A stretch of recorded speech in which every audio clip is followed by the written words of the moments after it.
At Arizona State University, we're bringing world-class education from our globally acclaimed faculty to you. Earn your degree from the nation's most innovative university. Online.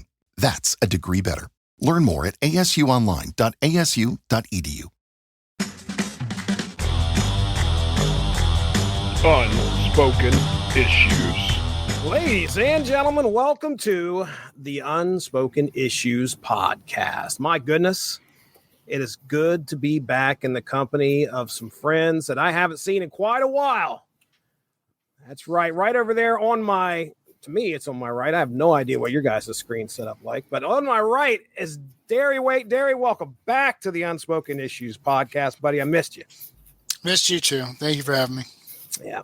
Over there on the lower right-hand corner, the man, the myth, the legend, the unspoken decade himself, Dean Compton. How are you doing? That's you. That is you. How you doing, man? I'm terrible. I've been crazy. I've gone to crazy school. I got all the alphabet soup. You know, you're in the process of graduating. Now I'm probably in 3 weeks. I'll be out of crazy school, so I can go back to the real world, which is much crazier than crazy. Yeah, school. You don't want to go back to that quick. I don't. What a waste of my life. So good to talk to you. That's when we started. Well, I wanted to start this off on an upbeat. So that's why I wanted to bring all that up, just a really uplifting note. Oh, yeah. It's great to be back. It's great to be talking to you all again. I'm glad you're here. And Matthew Price of Speeding Bullet Comics. So you celebrated 27 years just recently, right? 27 years this June, yes. And we just had our big party, had a big signing. It was a good time. It's always good to have people come in and talk about how they've appreciated the shop. They've been coming since they were kids. Very gratifying to have contributed to people's appreciation of art and literacy. Love it. I was sitting there about a week ago, just out of the blue. Somebody shot an idea my way and said, we need to record a discussion on 1991 Marvel Universe Series 2 trading cards. That was Dean Compton. Dean, why? Tell the people why. First off, it's the best comic card set of all time. Everything about it is killer. The artist they got to do this, incredible. It's the set that without this, I don't know if I get into comic books. I was a baseball card guy. And so this kind of bridged baseball cards to comic books for me. And so I've been having fun with this set since 1991. And I think a lot of people, like the recent Death's Head last year, SDCC action figure, like he came in a box that looked like this card set. There's been a lot of variant covers that have like aped this card set. I think for a lot of people, this was a big deal. It introduced them to the Marvel Universe, one card at a time.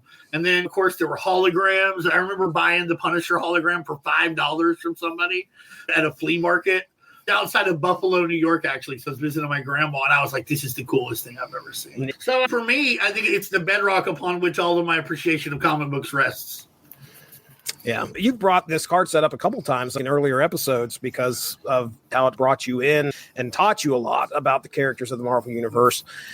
Darry, you have any nostalgia or thoughts here on well, first I want to say Dean is wrong. The best card series of all time is the third one.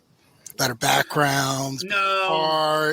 The third one's really good, though. It gives it a solid run for its money. All right, I'll take that. You know, I think the third one is probably the second best, at least of the Marvel Universe sets. There's some great cards. We'll do the third set at some point if people like these.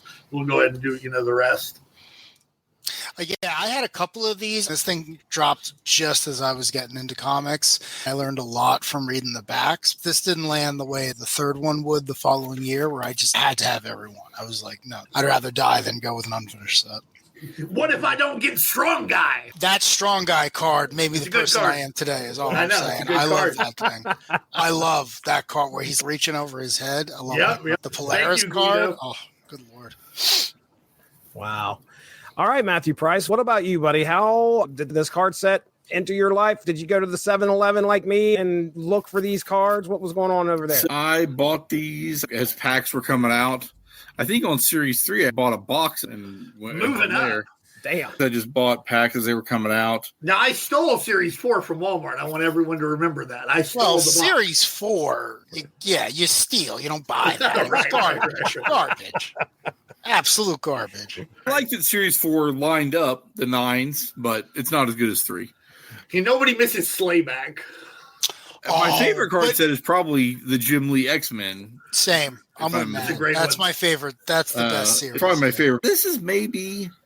Yeah, the 2 and 3 Marvel sets are very, very good.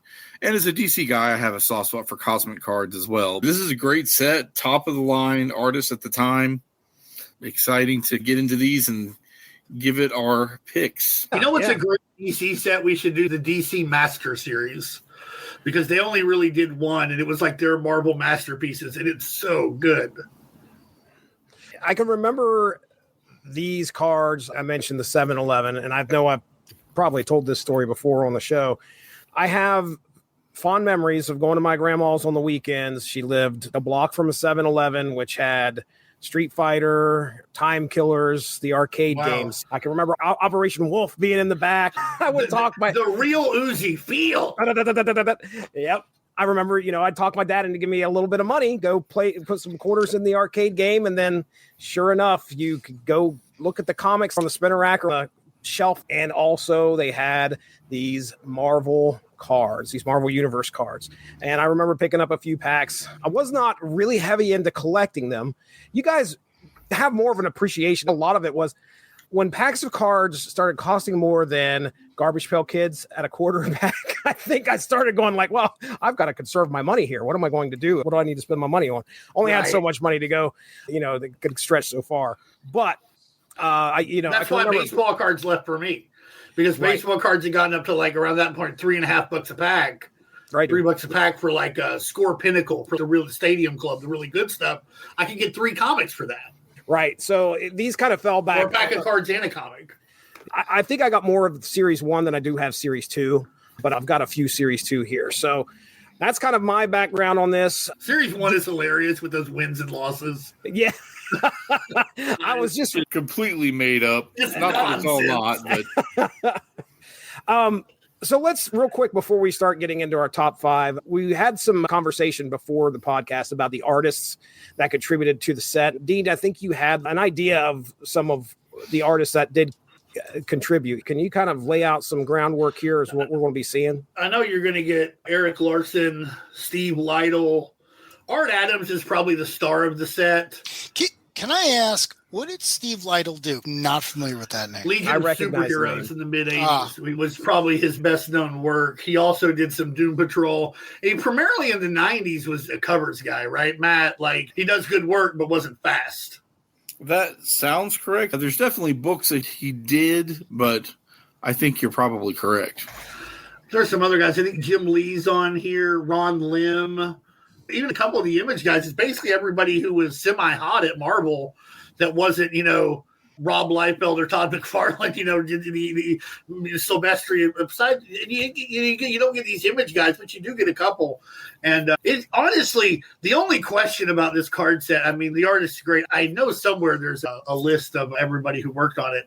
The only question for this stuff is why did they pick some of the people they picked? Like Saracen, you don't need a card, bro. You're going to be dead in like 5 seconds. Jigsaw, sure, that guy's going to live forever, but nobody's thought about Saracen since that card. Are we ready? You guys ready to get in the top 5? I want to talk about Saracen some more. Well, if you do, I've got him listed as my number 5. No, you don't. I have him listed as my number 5, specifically for the reasons that you mentioned. I went through It's this. a cool looking today. card. Yeah. I went through this. Does anybody else today. have Saracen on their top 5? Like I did. I had Saracen. Do you really? Bullshit. Because in the trivia, it says that Rocco Castiglione was one of Punisher's uncles or something. Yeah, I did not know that, and now I know that. And just for that alone, knowing that that was a character that existed in the Marvel Universe, Saracen was in my top 5. Here's another. Mark Bagley did the card. There's another big name that pops up here. Well, there you go. My Mark Bagley gets I elevated. can't believe that Saracen is. So we're Because you're a Punisher fan. Because you remember his appearances. I remember when he killed Frank's uncle. It's in Punisher War Journal. He's a bastard. There you go. Well, He dies in Punisher Empty Quarter, one of the most racist Punisher books you can get. Oh, everyone dies in the Punisher books. Everyone. But they're not all racist, and that one's pretty racist. That's true. That's also true. Bear with me here, guys. I'm going to share my screen. So number 5. Your number 5 was my number Saracen. 5. Darry, where did Saracen end up on yours? Because I had him as number 1 because he was the only character in this. And he was the only character in this entire thing I had never heard of.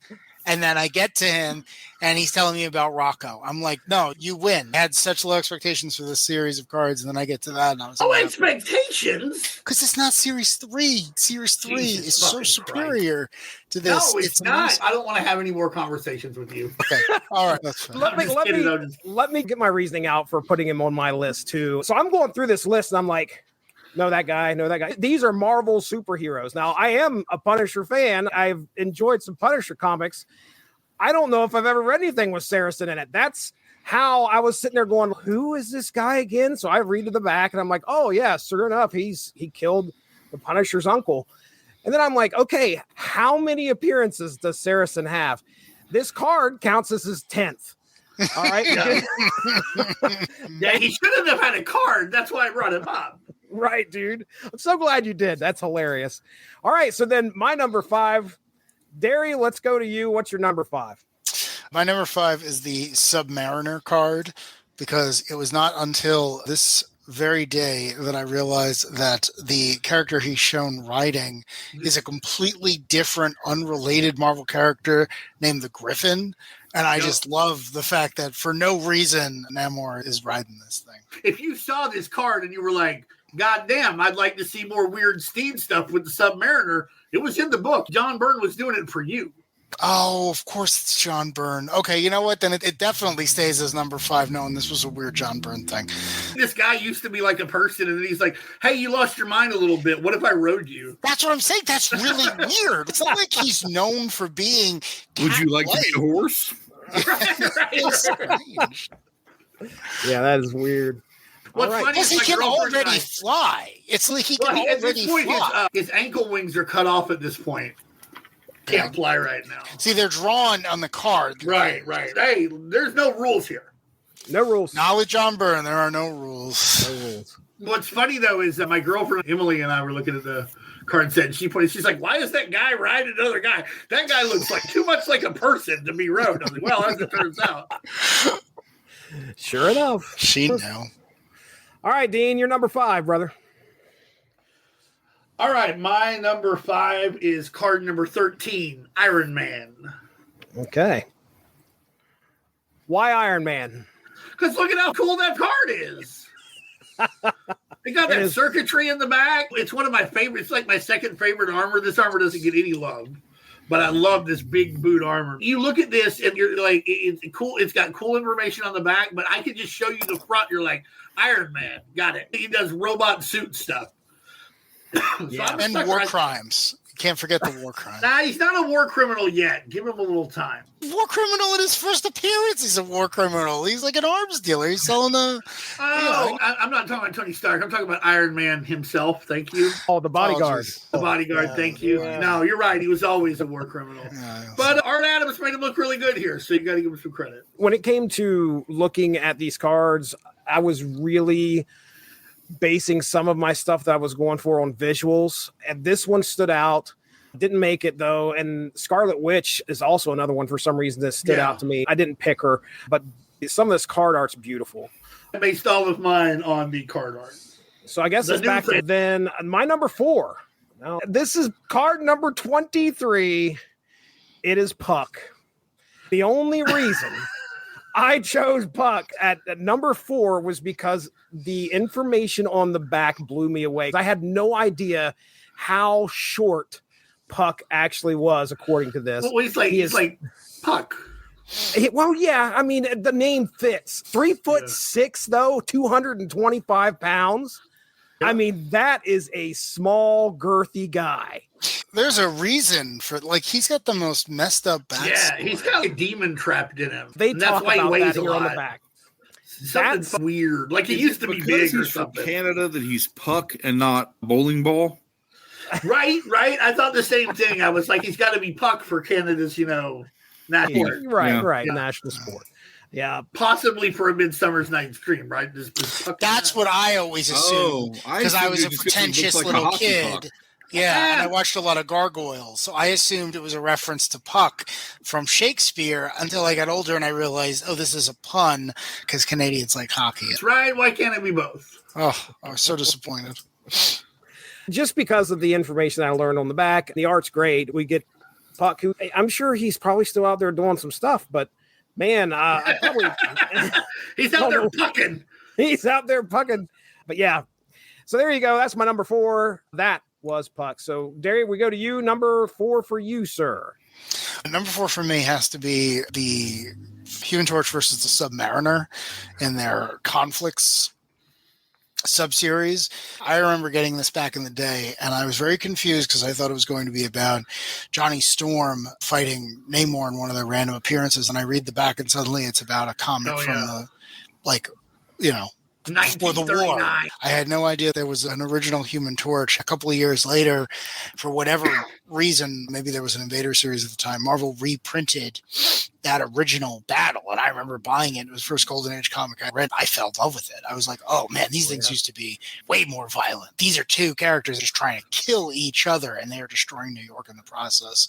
So reading that was like, and then Submariner saves the baby for some reason. At the very last second, they realize, like, oh, wait a second, someone's got to be good here. That one always holds a special place in me. I got this in my first ever pack of these cards. Oh yeah, I remember. Nice. I knew who the Human Torch was. The Fantastic Four were somewhat common knowledge. Everybody kind of knew the Fantastic Four, and I was the same. I also knew in baseball you call him a submariner, so I was like submariner. And my mom was like, he's the Submariner, and I was like, oh okay. What's a submariner? They throw underhanded, or a pitcher who throws very low, a submarine guy.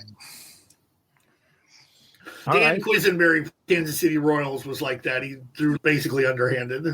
I did take my time and go through these and read the backs of most of these. I did not know that the Human Torch worked for the police. Is that what he said? Yeah, everybody did then, buddy. Yeah. Okay, well, no, actually, that's a really interesting story, right? Because when these characters are created, they're terrifying. Like, what's big at the time in media? It's movie monsters, right? We've got this brand new thing, cinema. It's all monsters. It's all horrific things. We're at the height of the Great Depression. The Human Torch is like a Frankenstein creation. He lights on fire. He's terrifying. The Submariner is like, I'm going to sink everyone and everything. None of you are going to escape. It's hard to blame him. I'm saying we don't yet have the Nazis as villains. And then, they start realizing, wait a second, these guys got to come around. We're selling a kid. So suddenly, like, Jim Hammond becomes a police officer in the NYPD. The Submariner's got a girlfriend who's a police officer. Suddenly Superman starts fighting a lot less. Like Batman gets deputized. Yeah. Superman starts fighting fewer industrialists and more supernatural entities. Like, they realize, oh, this is subversive, like outsider art. We got to make sure the kids know that bad people are the ones who are different from us and not those in charge. That was number 4. Then Dean Compton, you're number 4? Dr. Octopus. Came very close to making the list. I agreed with the DFC here. That's a... All right, let us know why, Dean. That is Dr. Octopus in his Eric Larson glory. I don't think Eric Larson drew this, actually. But he's the one. Oh, he did? The thing is, Larson put him in the suit, gave him the cigarette, made him all of a sudden Doc Ock was cool. And as cool as the paunchy jumpsuit Dr. Octopus is, I love this card where he's like showing his control. He's got the cigarette. Plus, nobody smokes anymore, right? So, we don't get to see that anymore, but he's got perfect control with his tentacle hand, holding the cigarette, smoke going all around him. And then on the back, you get to realize what just a dipshit Dr. Octopus is. I've loved one of the first guys I learned about because he was in the Spider-Man cartoon. And I want to say he fought the Hulk in the Hulk's first cartoon in like the early 80s. Those are the spinoff from the Amazing Friends. So I've always been somewhat of a fan, but this just really gets across that early 90s Doc Ock in a way that it's just a snapshot of the time, and it's a great piece. Mm-hmm. One of the reasons I think it's Larson is Larson does the Hobgoblin card and the Rhino card, and they're also like very kind of tightly cropped, interestingly angled Spider-Man villains. Yep. So I think it goes along with that thematically.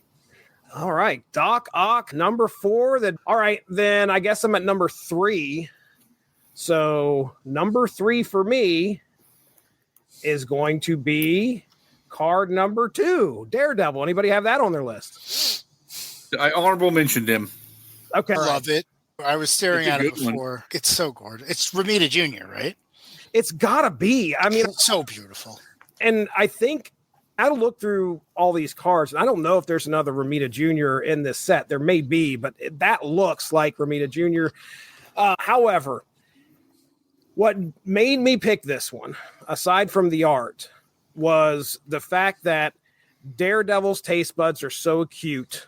He can identify every ingredient of anything he eats or drinks. Isn't that great? That is the best tidbit that I think that I pulled out of this whole set. I love the fact that this man knows. Chef.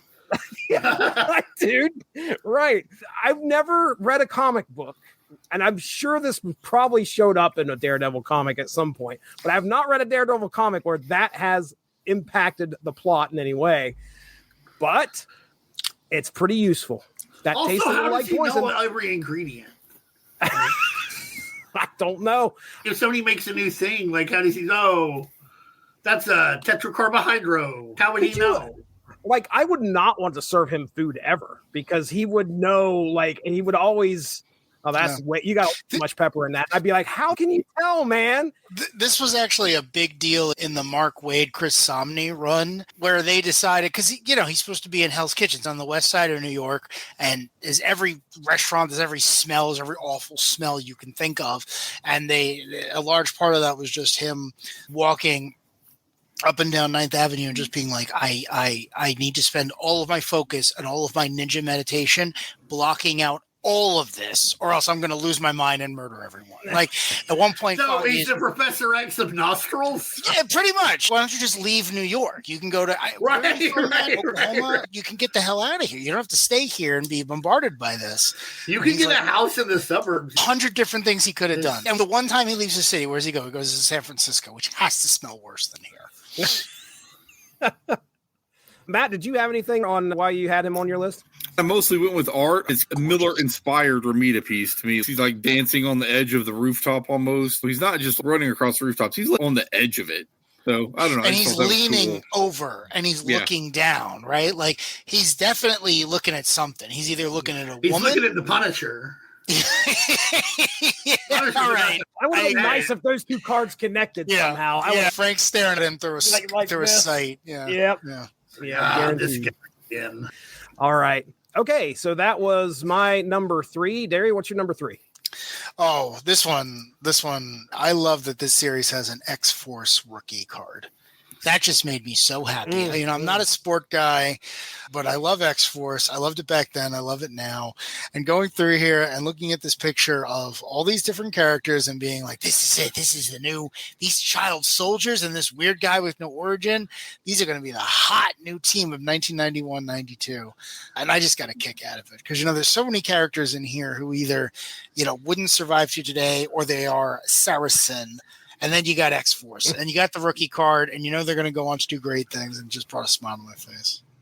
When I wrote about Rob Liefeld's X-Force on the site, I made the joke that I prefer to think of them not as having a headquarters that's unknown, so much as they just share one with the Riddler, and it's a big question.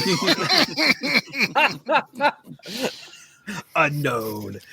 Also, This card and the new Fantastic Four card, they're rookies. None of them rookies whatsoever. These guys were the new mutants. The new Fantastic Four is Wolverine, Spider-Man, Ghost Rider, The and team Hulk. is a rookie. I understand the concept, Matthew Price. I understand, but I Battlestar is a rookie.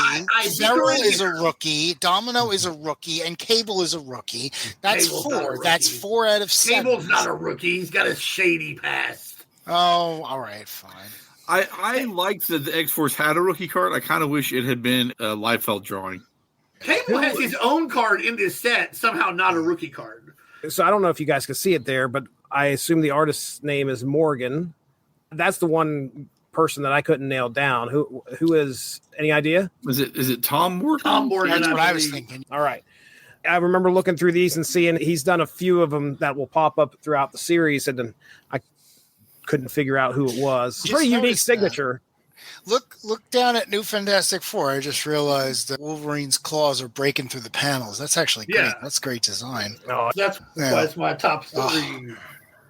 Art Adams, man, I was just singing his praises. He did covers on an action run from the early 2000s. Man, that guy's great. I met him in New York. Just nothing bad to say about him, truly.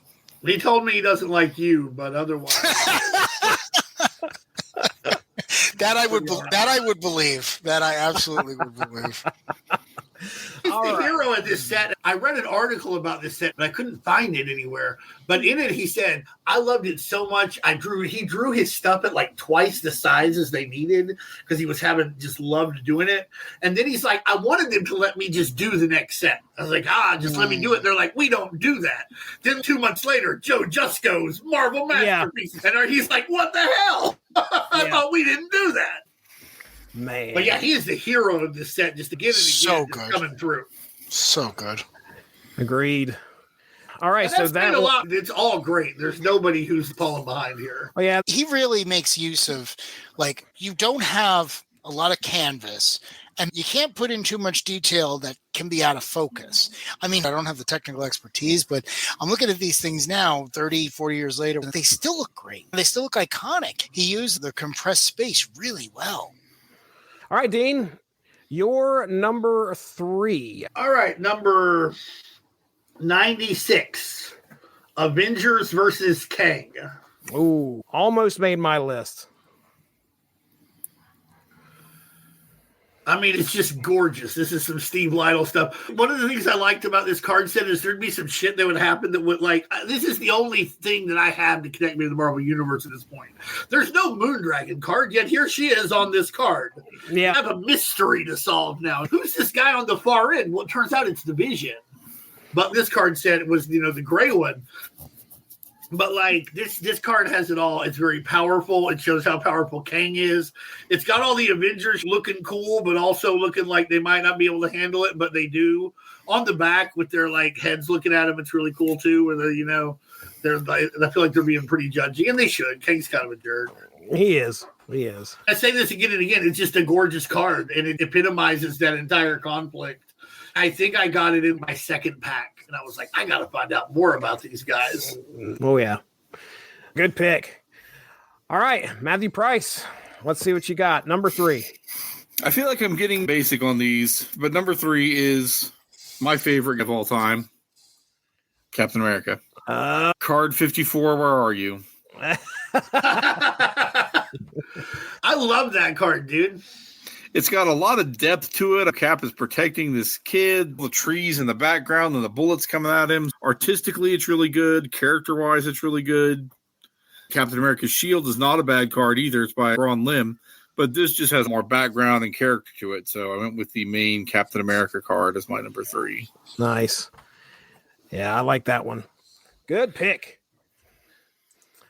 Anything else to add, boys, before we go to number 2? What I liked about it was that it shows Captain America's character just in a second because he's defending someone. He's protecting them. Right. U.S. Agent's card, he's going out looking for action. Captain America's making sure an innocent gets away. And that's a pretty good U.S. agent card. He's like leaping over a fence like, who can I go kick in the head? It's because they made him move to Los Angeles, and he's like, please let me get away from these people. This is awful. He wouldn't be happy anywhere he went. I never ever told you guys my headcanon. I think John Walker, who I love, I'm staring at a John Walker toy as I speak. I think he's gay. I think he's deep in the closet. I have this theory, and no one has yet proved me otherwise. I guess in the most recent movie you see is Married with a Child, so that might kick it. I've never thought about it, gonna be honest. But I think I stole it from someone. I think I read it in an article or something, but I'm such a fan of the character for a while. I was assuming it was true and waiting for someone to counteract it in media, and it didn't happen again until the Thunderbolts film. I like U.S. Agent for the same reason I like Guy Gardner. They showed that people who are not necessarily good people will get superpowers, but who will still do good things, but you just won't want to be around them. Yeah, exactly. Like, I'm glad you were there to hold up that bridge, but now could you please get the fuck out of here? U.S. Agent, it's like, it's Hydra coming over the hill. Okay, great. He'll probably deal with that, but I absolutely do not want to have to sit in an enclosed space and talk to him for 3 hours. No way. That's his real superpower. He should just try and talk to people. So, like, he's defeating Hydra. Guys, where are we going after this? Yeah, we don't know. I think we're going home. I think we're done. We're done. All right. So, number 2 for me, I don't know if this is higher on anybody else's list. I know, Matt, you had it, but I have the Infinity Gauntlet. Yes. Right. I had that at, 4? Yeah. At 4. I'm going to give you the floor here, Matt. What's your thoughts on the Infinity Gauntlet? It's a great storyline, and the image pulls from that storyline with Thanos holding it, cementing his power. It's a great Ron Lim image. Ron Lim had several good cards in here, and I kind of wanted to note him somewhere.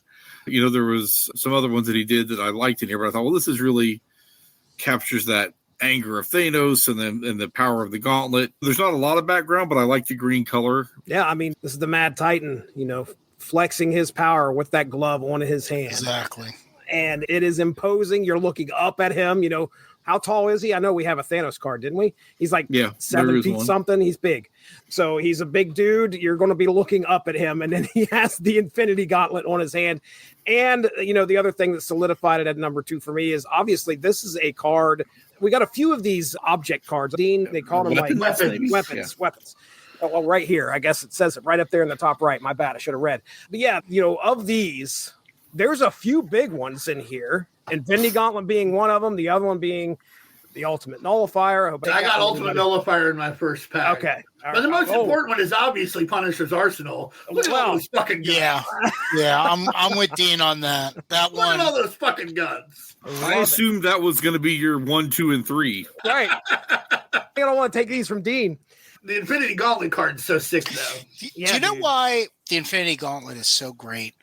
The brilliance of Jim Starlin. The whole point of the first appearance of the Infinity Gauntlet is that the smartest, most ancient, most powerful beings in the Marvel Universe, the conceptual beings, the elders, whatever you want to call them, no one ever thought to get these things, put them in one place and just do whatever you want with it. They're constantly telling Thanos, oh, these are just trinkets or baubles. You don't know what you're talking about. And Thanos is like, all right, I'll wait you out. And then he tricks each one of them. When he gets it, he surprises everyone. It's the most Marvel story because he gets everything and he's suddenly this big threat and everyone's like, oh man, we could have prevented that by just doing a little bit more research. And I always loved that because before Thanos considered putting them on his own glove, there was no Infinity Gauntlet, Soul Gem and 5 other things that no one really knew what to do with. I love that story so much.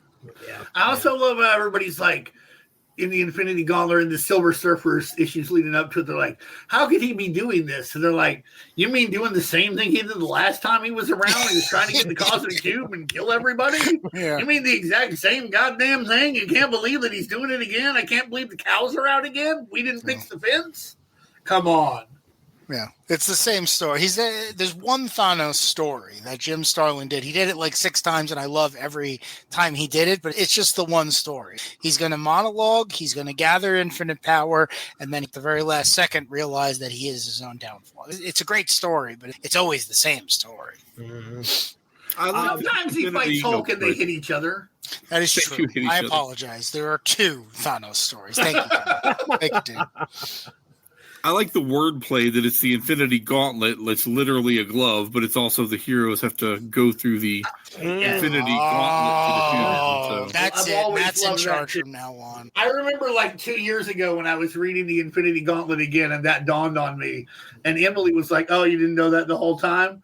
What? I've loved this shit for like 30 years, and she's just first. Oh, you didn't realize that the whole time? Mm. Yep. Take my card, take my badge. I'm off the force. One of the other things, which I don't know if we have any other weapons that are going to be popping up here on the list, but the weapons cards gives you dimensions. So if you are a maker and you want to go out there and try to make something that matches the dimensions on the back of these cards, I'd love to see somebody walking around a con with a 200+ pound gauntlet on their hands, but don't think that's going to be happening. I have. It's not 200 pounds. I have an Infinity Gauntlet at home. Yeah. At home, guys. We have it at home. How about what a dipshit that Quasar looks like on his Quantum Bands card? I was going to say that as well. Yeah, terrible look for Quasar. Yeah. It looks like you would just take the Quantum Bands from him if you just kicked him in the nuts. I think you could, actually. Every Wendell Vaughn story I ever read make me think it'd be very easy to take those things from him. Yeah. And remember in the Infinity Gauntlet when Thanos just like cuts him off, he's like, you idiot. Man, I'm glad so I could cut off Quasar's Quantum Bands. I never got Quasar. I wanted to. I love Mark Grunwald. I wanted to like the character, but I just couldn't do it. Some of the comics are actually okay, but I think you have to go into it with, I think Grunwald is writing him as being a guy who's ineffective and unprepared for this. Right. Okay. That's fair. Yeah, all right. You're right.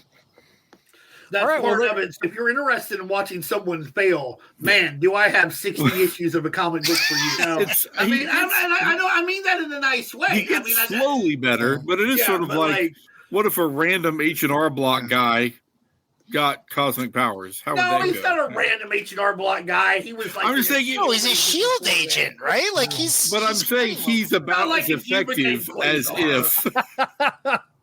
It's not like a howling commando. You're right. I mean, most of any security agency is like the back office people or the people who don't have guns. So I'm with you there. Yeah, he's not literally one, but his effectiveness is about like, you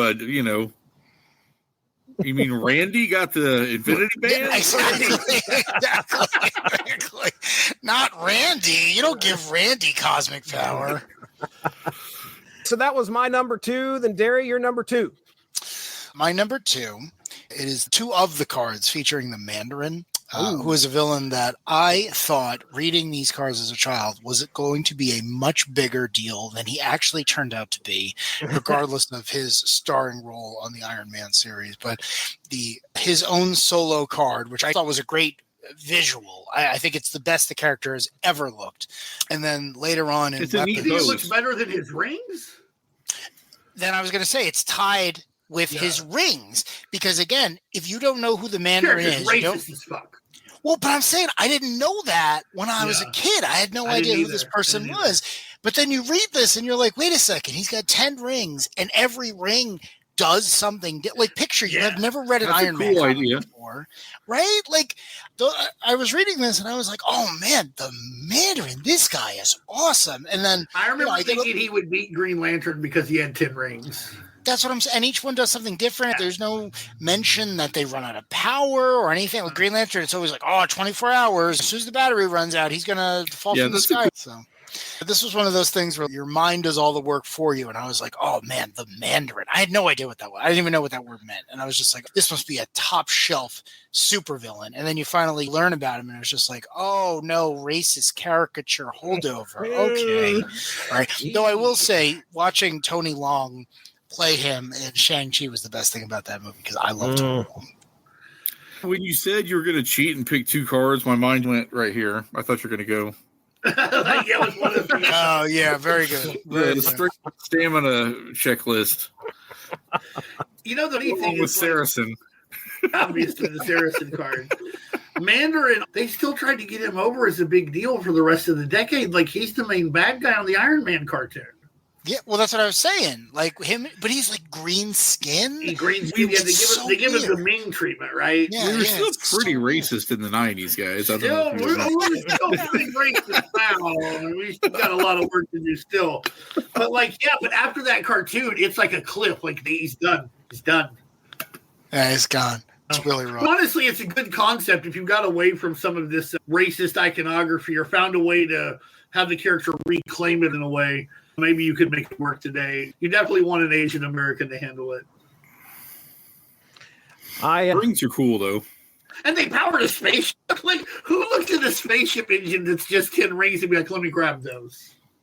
All right. So that was number 2 for Darry. Then Dean Compton, you have your number 2. What's up? Number 149, the new Fantastic Four. I once brought this card with me to work for luck.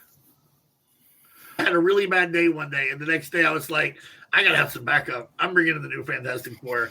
The regular Fantastic Four, what could they possibly do? I need the new Be loving Fantastic and Four. supporting as they are to each other. Mr. That's Compton. true. That's true, but what I needed was the Hulk throwing Wolverine in a fastball spectral. Yeah. Oh, yeah. Same, honestly, You know. truthfully. Also, Ghost Rider over here, absolutely not belonging in this team whatsoever. Someone was like, we got a fire guy. He's doing unexpectedly well. Throw him on there. His head's already on fire. He looks like a death metal album. Throw him on there. I think it was Art Adams. Art Adams draws it. Walt Simons was writing it. It was like a joke. We'll take all the hot characters and replace the Fantastic Four. But it's only a 2-issue thing. They come back every now and then. I think Punisher was supposed to be one of them, and they wanted replacing him with Hulk. And Punisher does make an appearance in one of the 2 issues that he's in, though. He's got a helmet on. He's in a helicopter. He's in a helicopter. Punisher should have been their Herbie. Like, they walk around the Four Freedoms Plaza. They have no idea how any of this stuff works because aside from Spider-Man and I guess Bruce Banner, none of them could figure it out. And then Punisher's just walking around being like, oh, man, look at this. Look at all these places to put my guns. This is crazy. Yeah. You could have shot that big 4 at the top of the Four Freedoms Plaza. No big deal. This is the first time I saw the Four Freedoms Plaza. I thought it was the coolest shit in the world. For years, I was like, why would they go back to the Baxter building when they have this? Look at this giant 4 at the top of the building.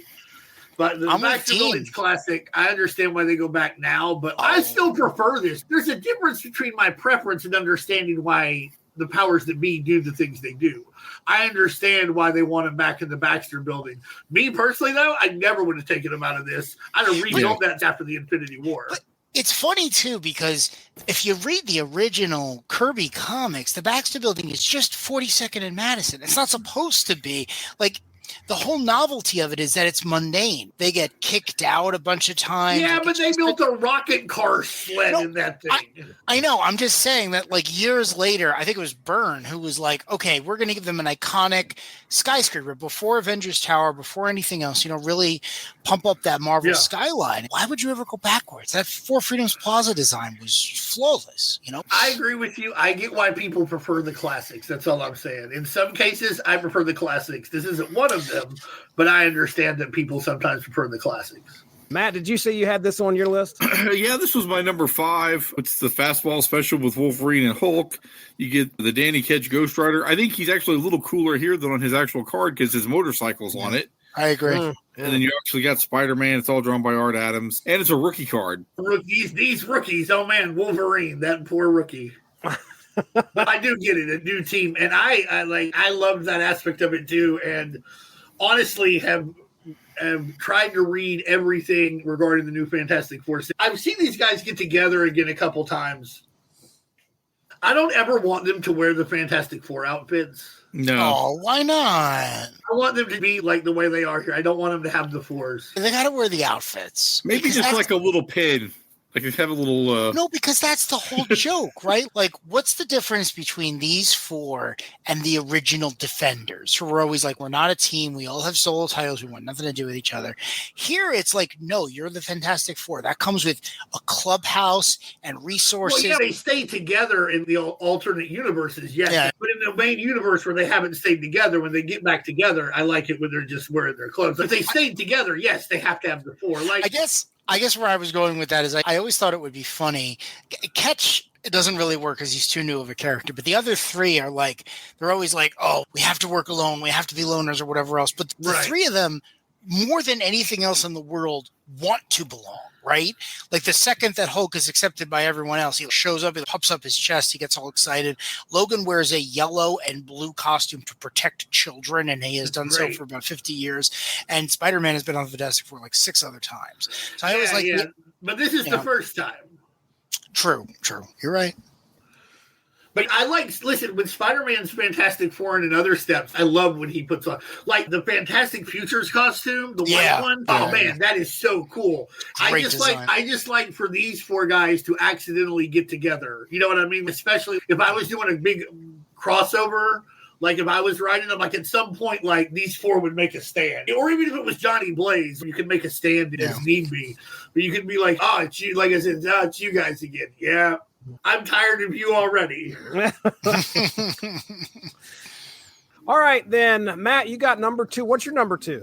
My number 2, and Dean and I talked about this a little bit, is by the master, Jim Lee, inked by Terry Austin. Card number 17.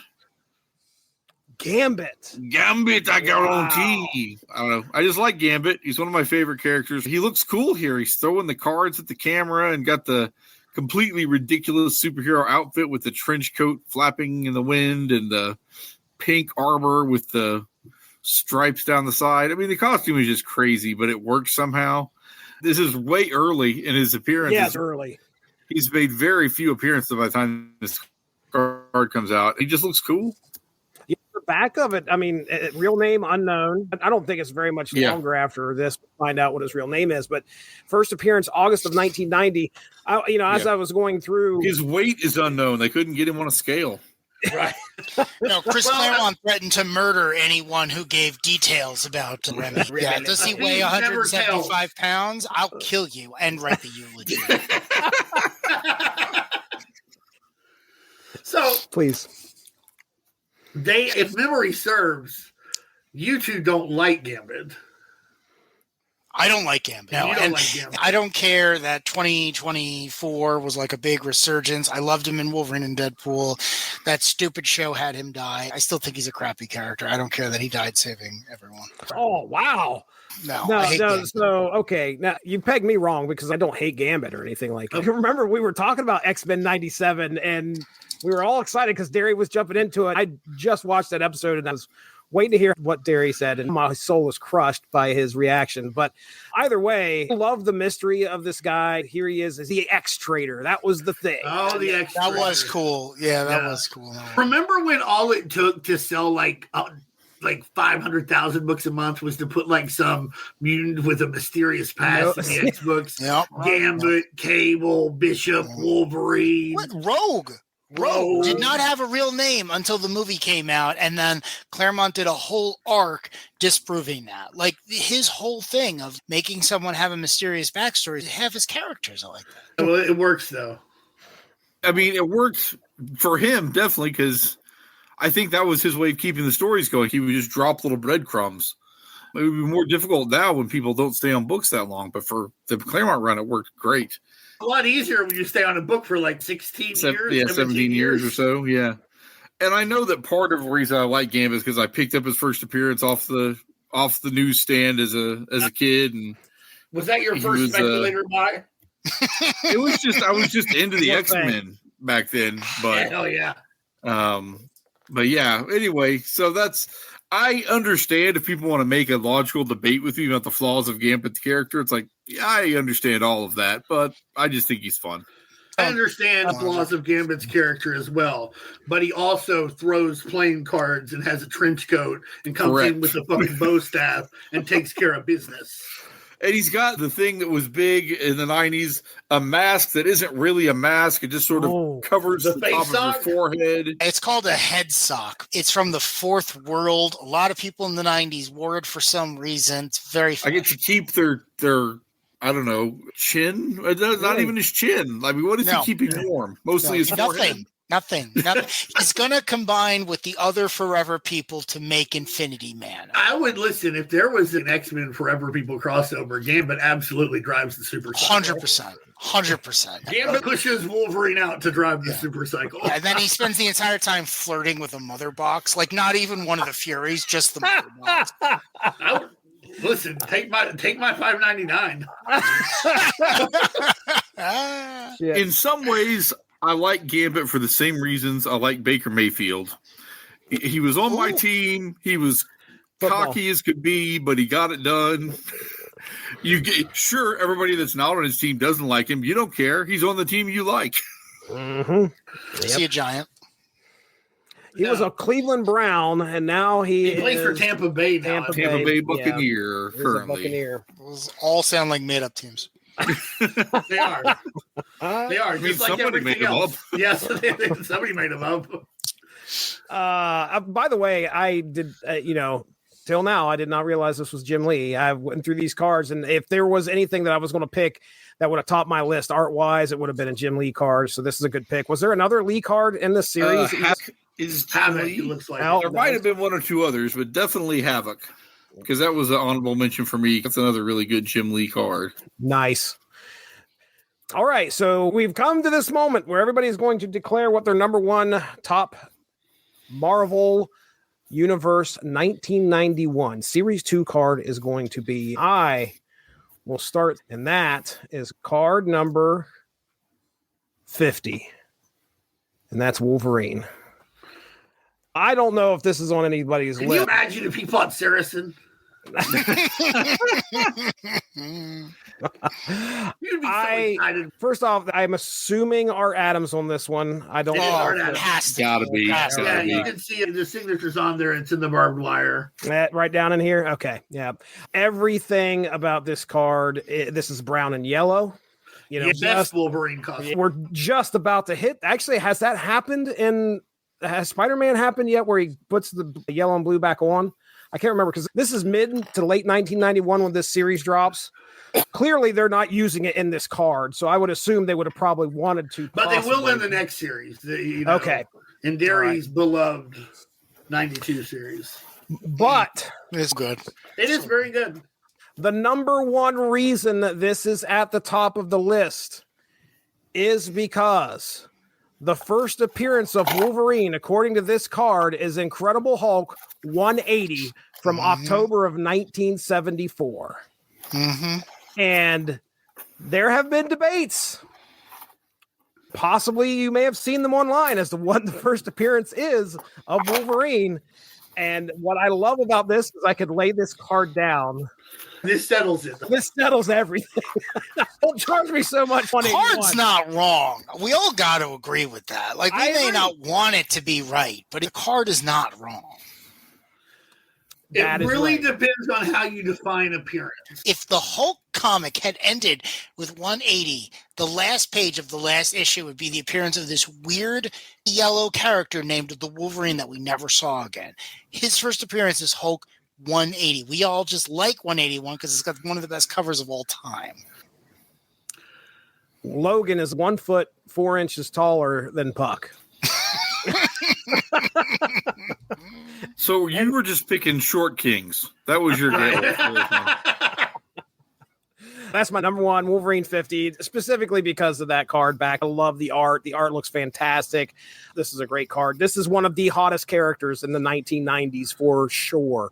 Been around for a while, but still white hot at this point. That's where I'm going to leave it. So that's my number one. Darry, you have your number one. My number one was Harrison. That's right. We're going. Oh, yeah, but someone else said that. So in the intermediary, I bumped up someone else. Great. The Hawkeye card. Okay. Oh, this is terrible. This is like the worst card in this It's set. so bad. So Hawkeye is my favorite. It's the worst Hawkeye costume ever except for the skirt. It's the worst Hawkeye costume of all time. He doesn't even wear it in the other group shots in this same series. Nope. Look at that. Look the at goggles. It's awful. It's worse than the Union Jack card. I like it. Tells Union you Jack. I can't get over how terrible that costume is. It just made me so angry. It's like when you read a Superman comic from a certain period of time and he's electric blue. You know someone on the team was like, could we just wait a few months for this to be over so we can draw the actual character of Superman? That's what this is. I don't even remember why he's wearing that nonsense. It might have something to do with, they did a story where he was deaf. This might have something to do with the first one. But I would just look at this and I'm like, this is the absolute worst outfit this amazing top shelf character ever had and is immortalized in Marvel Series 2. And it just made me so angry. I remember reading Avengers West Coast, and he just has it. He just put. There's no real reason for it, but as quick as he puts it on, he takes it off. Like I swear, it's only like 3 issues, and they're like, "I'm done with that." Which is why I don't understand how it ended up on this thing. Like it's so random. I'll agree with you there. That's a rough rendition of Hawkeye. Well, So that was your number one, Dean Compton. Number one. All right.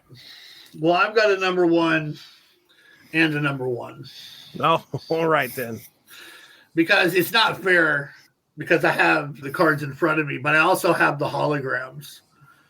And so the holograms are just a step above. My favorite card of the regular set is number 85, which is Thanos. I think it's the Guard Adams.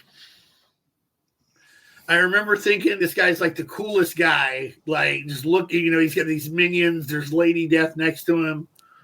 I remember at school with these pretty girls, I had somehow convinced them to play a game that I had invented with my Marvel cards. And Thanos was like the best guy you could be. Look at those stats. You're trying to get the Thanos card. I remember I spent all weekend making up some rules for the game so that we would be better. Never played it again. 6th grade heartbreak. But that's what Thanos and I had in common. He was trying to impress Lady Death. I was trying to impress Bethany Mize. Been there. Both these women controlled the dominions of the undead. So you're just telling me. I want to know how you fared here. Did you impress the ladies? No, absolutely not. No. Well, no, but I mean, I don't think this was the reason I didn't. Okay. Let's be honest. It didn't help. I mean, they played the fucking game. They had fun playing the game. Good. If one day we didn't play the game and you're in 6th grade, things like that happen. It's true. It is a badass card, though. I mean, look at how great. I mean, he looks all of his what we would find out to be his more or less impotent grandeur. But man, he looks cool as hell. You can't go wrong with it. Yeah. Great pick. But the best card in the whole set is card H3, the Punisher hologram. It's got a helicopter. It's got Punisher with 2 Uzis, taking care of business. He's got the bandana on too, right? Yeah, he's got the bandana on the back too. Now, let me also say this about that. And the 3 arch enemies cards, 2 of them are what it's against Kingpin and one's against Jigsaw. And those, he's clean cut, really nice looking on the back. But the one against Daredevil, they scuzz him up like this. Come on, man, that's propaganda. Come on, he looks very clean cut, handsome when he's fighting the bad guys. But you scuzz him up when he's fighting Daredevil. I know propaganda when I see it. Anyhow, but this is so cool. If there's one person who knows propaganda, it is Dean Compton. I do, and that's propaganda. You're trying to portray it differently here because it suits an agenda. Yeah. The Daredevil agenda. All of the holograms are great. Don't get me wrong, but how could you not pick the Punisher where he's just taking care of business? The Hulk hologram is pretty cool too. If we're talking about the holograms, because he kind of smashing through the wall there. Oh yeah. It's just if you're holding it, it's pretty cool because he's like, "Patow," and he's just coming through the wall at you. Yeah. Okay, his fist is out in front. That's neat. They're great. They're honestly great. I'm so glad I have them. That's the best Punisher's arsenal is great. Don't get me wrong, but I only wanted to pick one Punisher card. The hologram is a special thing since everybody doesn't have them. So wait, on none of your picks did you have the actual Punisher card by Eric Larson? No. See, I put it off. I didn't want to pick it. I assumed that would be on you. I wanted to do something special for the hologram. That's a great card. A friend of mine, when I was in 7th grade, drew that card for me for my birthday. Perfect rendition. In all honesty, my favorite one. I'm such a huge Eric Larson fan that when I saw that Punisher, if that was a poster, I'd hang that up now. Like that just one-handed Uzi, just letting it go, letting it rip. Oh, gorgeous. Yeah. Absolutely gorgeous. He nails everything I like about the character. It's as iconic now as it was then. It's just no notes. I love it. All right. Matthew Price, number 1 on your list. I feel like I'm going to be a little obvious, but my number 1 card is actually the number 1 card. No. It's Spidey by Eric Larson. It's just such a cool, iconic one, and he's upside down, and I love Eric Larson's Spider-Man, and you get a little bit of New York City behind him. The black and red is tight. Larson just does a cool Spider-Man, and so that's my number 1 card in the set. I started, and I went through, and I was like, okay, what's going to knock these off? And I just had, Spider-Man was on my list the whole time, so I guess that's my favorite one. Spider-Man was on my honorable mentions, and the reason why I had him on there was to talk about the art with you guys. Mark Bagley has a few cards in this set. He is about to take over on Spider-Man, I think, here, because Larson's going to finish his run out on at 350. Is that what it is? I can't remember. Larson is right. 350. Yeah, because Larson 351 is the Tri-Sentinel. Okay, so Bagley's about to take over. So it's kind of cool to see that we still have some Larson art here. I saw Peter Parker, and I was like, that is Larson. It feels like all the way. Absolutely. Great pick. I know it seems like basic and just not like a big swap, but swapping out the black for the blue, I would buy that action figure. Oh, that was black now. I got to get that. Yeah, I like it too. Originally, Ditko had purple and orange in mind. So I always think to myself, the custom is so iconic and the patterns work so well that you could swap in a bunch of crap. I think the black looks great. I would buy that book. I think it looks so good. Good pick. And I think Spider-Man worthy of being number one in the set for sure. This is the character for Marvel. I love it. But even that, look at the composition, right? Like this is heralding the 90s, right? Gone is that like John Romita straight up kind of thing, which I love. I'm not in any way taking away from John Romita, but the 90s, Todd McFarlane famously said, why can't he be in the weird poses? Ditko put him in the weird poses. Look at this, right? Like this is the first card. This is the brand. This is the Marvel figurehead. He's on all the underwear. And here he is upside down, going over New York. Things are happening. It's a dynamic pose. You couldn't put Batman or Superman in this. It's great. It's a statement of purpose. I love it. I think this card is great. It was back then. It was now. There's nothing ever changed about it. Love it. All right. Let's get into our honorable mentions here. I'll go through mine real quick. So the Wolverine versus Hulk. Yeah. The visual here is Grey Hulk versus Wolverine, which is interesting. It's an interesting choice. And the back shows Grey Hulk, Wolverine as well. But just to kind of solidify things, first encounter, Hulk number 180. All right, I'm moving on. Next up is... I got that card in my first pack as well. Oh, yeah? And I remember being like, I can't believe Hulk's gray here. But now I think they're trying to homage Hulk 340, the McFarlane cover with the reflection in the claws, because Hulk was gray there, and this is that Wolverine suit. So I think they're trying to reference that. All right. Next up is Sabretooth, and this has an interesting Sabretooth's Did You Know? It is rumored that Sabretooth may be the father of the heroic X-Man known as Wolverine. You guys remember that going around? It's still canon as far as I'm concerned. And then we already talked about Spider-Man. He was my final runner-up here. So that was my honorable mentions. Darry, did you have any on your end? I did. My honorable mentions, and again, I'm going to cheat a little bit here, are all of the legends, because I love these cards. I don't even think Johnny Blaze is dead, and they're putting up a gravestone here. The Green Goblin one is great because I want to go back to a period of time where this character was just dead and no one remembered him. Even the Bucky one, the Captain Marvel one, they're just the most iconic poses, and they're just like, hey, you might not need to know who these characters are, but they were important at some point. The Kraven one, 90% shadows, you don't even see the definition on his face. They're just great designs. Each one. I really don't have a bad thing to say about them, and I love that that was something that they did. It wasn't just the deceased. It was like the legends. These are the characters that had amazing stories, and they have passed into legend. You might come across them in your reading journey. You may not, but either way, we want you to know about them. So I just really enjoyed that subset. Good they stuff. added texture to it, like, oh man, this universe has been going on. It made things seem more important. Exactly. There's a little grittiness here. The new Fantastic Four could be legends. For real, a character like Deathlock or Sleepwalker, you might, you're like, well, I remember seeing this. You're like, hey, they could be legends, later. Yeah. No, that's exactly what it was. You don't know who's going to have an amazing death and only be in comics for a few times. It was cool to be like, oh, hey, Captain Marvel was a really huge deal if you were around in the 70s, but he is dead and he probably ain't coming back. He's going to have a son next year. That's a whole different thing. But again, if you've never read these, I hadn't read the Death of Gwen Stacy when I got those cards. So this was really interesting.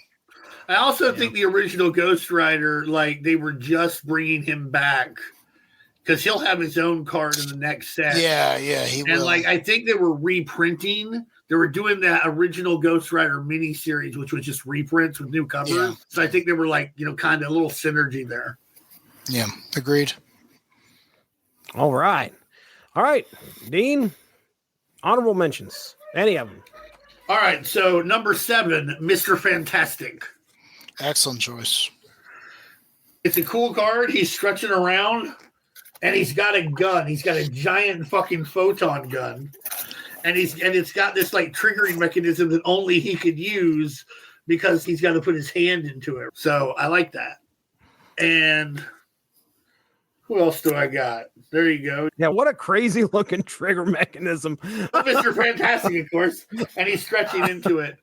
You also got number 39, Ghost Rider. Which I think is like, I prefer that like he be having his motorcycle, but honestly, for not having his motorcycle, this is really cool and really it's Art Adams again. It really evokes the feel of the book of the time. It's in a graveyard, and the chains are prominent. I really like this card, even though it does not have the motorcycle on it. And also, I like on the back, they're like, "Would you like to see Dan Ketch's face? Fuck you, it's Ghost Rider's head." Dan Ketch has the most generic face of any more. Absolutely. He could be in Imagine Dragons. I wouldn't know. Very well could be. I love this card. Absolutely love this card. And my last honorable mention, oh no, I have 2 more. Number 70, Mysterio. Oh, that was a good one. I thought this one stood out. It was hard not to put it in there. Like, it was one of the last ones I eliminated because, man, does it feel creepy. And I think this is a Steve Lytle joint. It's a really, really, I see a signature. I'm not. Do you think that could be Larson? Look at the face on the back. Well, I thought the signature said Steve Lytle. I just thought that face looked kind of Larson-y on the back of it. Well, the face could be. Larceny. The face could very well be. You're right. That does look larceny. That sounds treacherous, right? Yeah. Like, larceny. We're about to steal. We're like Mysterio. We're about to spend $25 billion to steal $2 million. Watch out. Well, and my last honorable mention was just because I wanted to get one Punisher card in here. Otherwise, was Punisher versus Kingpin, because it epitomizes their conflict very well. It's true. Mostly muscle, though. No. And that's what I almost picked his card. His card's really when you read his card. But yeah, I like the dichotomy here. I like that they're fighting in what appears to be an underground playhouse. So good for them. I like the faces on the back. You look at that clean cut Frank Castle. You go to the Daredevil card, Punisher versus Daredevil. He's not like that. He's scuzzy. This is a Bagley Joe Sennett, I guess. Yes, down there. That's what I believe. Bagley does an underrated Punisher guy. He's done a great Punisher as long as he's been around. Those are my honorable mentions, and I could go on and on. This is such a great card set. All right, Matthew Price, what do you got for yours? Okay, so I wrote down 13 honorable mentions. So I'm going to kind of zip through them. Some of them we said before, but Havoc is a really cool Jim Lee card, so that's why he's on there. Captain America's Shield was Ron Lim, who's doing the Captain America book at the time. Daredevil we talked about. Rhino we talked about a little bit. I have Rhino and Doc Ock both on there as those kind of cool Larson close crop. Just real quick about the Rhino card. Yeah. We didn't know his name at this time. No, there was a name? I don't weird guess thing because they were trying to push the. Originally, he had this ridiculous Russian name, and then they came up with an American name, and it was a whole thing for a while. And then there was is the new Rhino a different character? So it was garbage. It never. Okay, gotcha. Yeah, but see, look how you look like you're about to get run over by him. That's pretty cool. The Thing, I like his card. Yeah. The Fantastic Four team card I thought was pretty good. See, Rogue and She-Hulk, I have both of them on there. Those are both Art Adams, I believe. Rogue card. I have that action figure, that costume, because of that card. Oh, wow. You have that costume? Yeah. No, the action figure with that costume. That's not what I heard. Listen, if I was dressing up like Rogue, I'd just admit it. That's fair. I'd be like, yeah. I take it back. That's true. You absolutely would not deny that. We might have talked about Daredevil versus Elektra, which is a nice action card. Silver Surfer versus Galactus. I know you talked about Wolverine versus Hulk, and then my last one on my honorable mentions is Spider-Man versus Dr. Octopus, which I think is also a Larson card. So, yeah, I just had a whole bunch that I liked, but I just kind of thought, well, I'm not going to talk a lot about all of those. Some of them we Is it mentioned. fair to say that Daredevil and Elektra fought? Is that really not better described as foreplay? For them, probably. For them. Yeah. Isn't that a fun Spider-Man versus Dr. Octopus card there? Yeah, man. I love how tangled up Spider-Man is. Like, it's just wild how Dr. Octopus is smoking, looking cool. Second card with him smoking. They wanted to get that over for whatever reason. St. Your Daddy's Dr. Octopus. He smokes. He's got a suit. Do you guys not remember that? When we started reading, everyone had a cigar in their mouth. Everyone. Yeah, I remember. Yeah. I didn't even, it's just, it was so omnipresent. I remember when Quesada was like, no more characters don't smoke anymore. It was like night and day. In the early 90s, everyone. It's a good idea for the reasons he said, but I think it gave people cool stuff to draw. That's probably why they did it for so long. So, like, you can add a little extra to the panel, put some smoke in here. Yeah, man. What's the story about the Golden Age Vision? He was created because someone walked into Simon and Kirby's studio and there was so much cigar smoke behind the closed door. They were like, oh, man, we should do something with this. And Jack scrawled down the original Golden Age Vision coming out of a smoke cloud. Supposedly, that's how it happened. I don't know if that's true. Crazy. All right, guys, we did it. We did a good job here, guys. It's been a pleasure talking to all three of you this evening, and I'm so glad we got the opportunity to do this. So let's start plugging things. I'm going to go ahead, Matthew Price, let them all know about Speeding Bullet. Yeah, Speeding Bullet Comics. Hey, if you're in Norman, Oklahoma, come on down. We're at 614 North Porter. And it's speedingbulletcomics.com or sbcomics.com. You can want to check us out there. Look for our eBay store, which is /speedingbullet. You can follow me on Substack. If you go to nerdage.substack.com, that should get you there. I'm also at matthewlprice.com. And I'm starting to put some of our old podcasts that me and the Infinite Danger Room crew did up both on the Substack and on YouTube. So check that out if you want to.